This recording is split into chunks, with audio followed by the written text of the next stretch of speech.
చిన్న అయితే ధర కోసం గులాబ్ జాములు తీసుకొని ధర వాళ్ళ ఇంటికి వస్తాడు. ఇక అక్కడ వాళ్ళ అమ్మ ఉంటుంది. వాళ్ళ అమ్మ అయితే చిన్న రావడం చూసి ఏంటి ఎందుకు వచ్చావు అని చెప్పి అడుగుతూ ఉంటుంది. ధర కోసం వచ్చాను ఆంటీ అని చెప్పి అంటాడు. ధరతో నీకేం పని అని చెప్పి అడుగుతూ ఉంటుంది భవాని. ఆ మాటలకు ఇంతలో అక్కడికైతే ధర వస్తుంది. ధర వచ్చి ఏంటి చిన్న ఇలా వచ్చావు అని చెప్పి అడుగుతూ ఉంటుంది. అప్పుడు చిన్న ఇలా అంటూ ఉంటాడు, ధర నీకోసం గులాబ్ జాములు తీసుకుని వచ్చాను, నీకు గులాబ్ జాములు అంటే చాలా ఇష్టం కదా అని చెప్పి అంటాడు.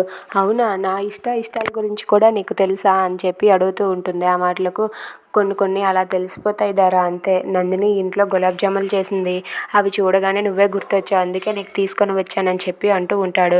అవునా, థ్యాంక్ యూ చిన్న అని చెప్పి ఏది ఇలా ఇవ్వు అని చెప్పి అంటుంది. ఇక చిన్న అయితే గులాబ్ జాములు సిగ్గుపడుతూ ధరకి ఇస్తాడు. ఇక ధర అయితే ఆ గులాబ్ జాములు తీసుకొని అక్కడే తన నోట్లో వేసుకొని తింటుంది. చాలా బాగున్నాయి చిన్న అని చెప్పి అంటూ ఉంటుంది. సరేలే కానీ విష్ణు నా గురించి ఏమంటున్నాడు, నా గురించి ఏమైనా మాట్లాడుతున్నాడా అని చెప్పి ధర అడుగుతూ ఉంటుంది. ఆ మాటలకు చిన్న అయితే, ధర నువ్వు ఇంకొకసారి విష్ణు గురించి మాట్లాడకు, నేను ఎందుకు వచ్చాను, నీతో మాట్లాడదామని వచ్చాను, మళ్ళీ నువ్వు విష్ణుని తీసుకొస్తావేంటి మధ్యలోకి అనేసి అంటే, నువ్వు పిచ్చిగా మాట్లాడకు, ఏదో చనువిచ్చాను కదని నెత్తిన ఎక్కి కూర్చుంటున్నావని ధర అయితే చిన్నకి వార్నింగ్ ఇస్తుంది.